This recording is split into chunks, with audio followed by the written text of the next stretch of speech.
Պարոն Աղաբեկյան, դուք ինչպես եք գնահատում այս իրավիճակը, արդեն որ երրորդ դեպքի մասին ենք մենք տեղեկանում, անձամբ ես մի քանի արցախցու եմ հանդիպել, որոնք ոստիկանության բաժնում բռնության են ենթարկվել։ Դուք սա միտում համարում եք, թե ոչ։ Ես չեմ ուզում միտում տեսնել, որ հենց պատճառը հետևանքային կապը մարդու արցախցի լինելու մեջ է, որովհետև նաև ոչ արցախցիների նկատմամբ եմ ես մի քանի դեպքեր գիտեմ, որ ոստիկանական որոշակի բռնություն եղել է։ Ոչ ոստիկանական բռնության, այլ կոնկրետ անօրինական գործողությունների զոհ նաև անձամբ ես եմ եղել եւ իմ հետ երիտասարդներ, որոնք արցախցի չեն եղել, փաստացի սա այդպես նախադեպ ունեցող իրադարձությունների շղթա է, ոստիկանական անօրինականության, մենք ինչ ուզում ենք անում ենք եւ այդպես համակարգի ներսի մարդը մյուսին պահելու քաղաքականությունը շարունակվում է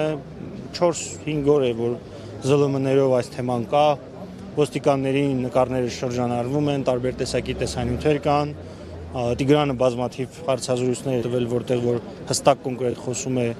իր նկատմամբ իրականացված խոշտանգման մասին, բայց որևէ մեկը ոչ ձերբակալված է, ոչ քննություն է ընթանում, ոչ էլ պաշտոնական լիազորությունների այդպես դադարեցում կա։ Ճիշտ ասած հույս չունեմ, որ այս process-ը վերջում հանգեցնելու է ինչ-որ արդարացի որոշման, կարծում եմ, որ միմիայն դրա հնարավորությունը կարելի է անել հանրային ավելի մեծ ճնշման միջոցով, քան հիմա ենք, ավելի շատ մարդու միջոցով, որովհետև այսպիսի առանձին դեպքերը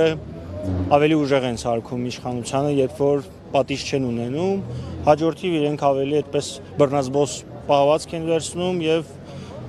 մարսում ենք, լավ ենք անում, այս process-ն է շարունակվում։ Կա իշխանության, քաղաքական իշխանության կողմից հովանավորչություն ոստիկաններին, որ չեն պատժվելու իրենց արածների համար, տեսնում եք նման միտում։ Այո, ես տեսնում եմ այդպիսի միտում, որովհետև ոստիկանությունը իրենց անկախ մարմին չէ, բազմաթիվ անգամներ մենք տեսել ենք, որ կոնկրետ ձերբակալության մասին չէ խոսում, բայց այլ ձերբակալություններ եղել են հենց քաղաքական մոտիվներով։ Եվ այո, կա իշխանությունների կողմից կատարված այդպես կանաչ լույսը, որ ոստիկանական ուժերը իրենց նման բան են թույլ տալիս, իրենք առանձին իրենցով չէին կարող այսպիսի բաներ անել։ Ինչի համար են արտոնություն տվել ոստիկաններին։ Դե փաստացի այսօր իշխանության համար մեկ այդպես պաշտպանող ուժը ոստիկանությունն է, դրա համար էլ նաև ոստիկանության նկատմամբ քաղաքականությունից ենք սա հասկանում, երբ որ մշտական ռեժիմով ոստիկանական ուժերը շատանում են, չգիտեմ, պարեկների աշխատանքային պայմանները մի քանի անգամ լավանում են, ամեն ինչ արվում է, որպեսզի այդ մարդիկ իրենց անձնական շահը համադրեն այս իշխանության գոյության հետ եւ այնա վառ օրինակը, այստեղ առանձնահատուկ մեծ թվով ցուցարարներ չկան, բայց ինչքան մեծ թվով ոստիկան կա, սա արդեն ցույց է տալիս, որ այդպես համակարգի հիմնական հենարանը հենց ոստիկանությունն է այս պահին։ Պարոն Աղաբեկյան, ճիշտ է, այլ թեմայով է այս իրադարձությունը, բայց դուք Նիկոլ Փաշինյանի վերջին հրապարակումները ինչպես եք մեկնաբանում, նա արդեն երկրորդ օրն է մի քանի գրառում է կատարել, ասում է, որ խաղաղության պայմանագրի տեքստը պատրաստ է, արեք ստորագրենք։ Տեսեք, ես իրական դասական մեկնաբանությունը ինչ որ արվում է, ինչ որ մասի կողմից նպատակային, ինչ որ մասը պարզապես տեղեկատվական գրոհի զոհ են դառնում, ես այդպես մի քիչ այլ տեսակետ ունեմ այս հարցի վերաբերյալ, ավելի շատ ադրբեջանական հայտարարությունները, որ ասում են, որ ամեն օր ինչ որ խախտումներ են տեղի ունեցել եւ այլն, Հայաստանի իշխանությունների էս նման վարվելակերպը Փաշինյանի կողմից ցույց տալը, որ ինքը պատրաստ է ստորագրել, տեսեք ադրբեջանական կողմը չի պատրաստ ստորագրել, ես այս ամեն ինչի մեջ միտում եմ տեսնում, որպեսզի ապագայում, քանի որ բացված չէ այդ փաստաթղթի բովանդակությունը,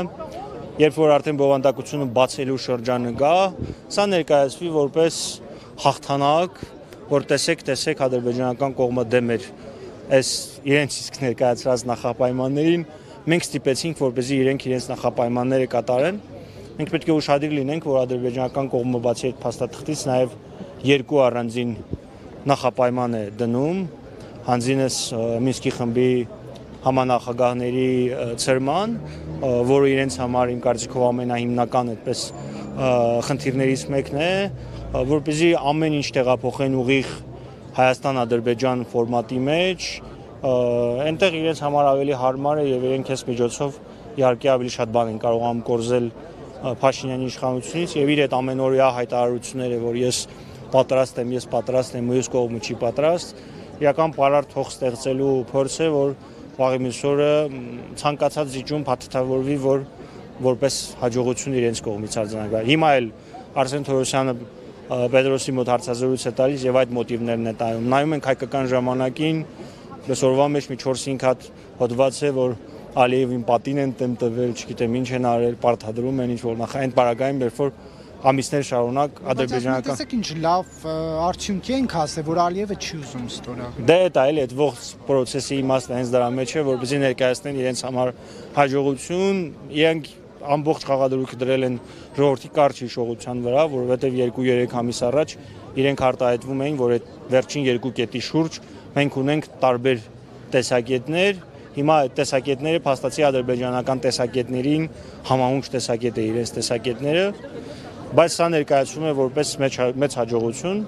ավելին ես համոզված եմ, որ եւ այսպես կոչված ճանապարհի հարցում եւ իրենք իհարկե կասեն ճանապարհ, ադրբեջանական կողմը կասի միջանցք,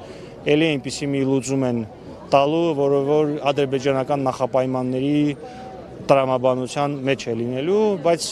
ադրբեջանցիների դիրքից եթե իրավիճակին նայում ես, իրենք այդպես կանգնելու կամ հավելյալ պահանջներ չներկայացնելու այդպես որևէ մոտիվ չունեն, եթե դու ինչ-որ մի բան պահանջում ես, միշտ ստանում ես դա, իմաստը ինչի մեջ է, որպեսզի դու ռազմական ճանապարհով փորձես ստանալ այն, ինչ որ առանց ռազմական ներգործության կարող ես ստանալ։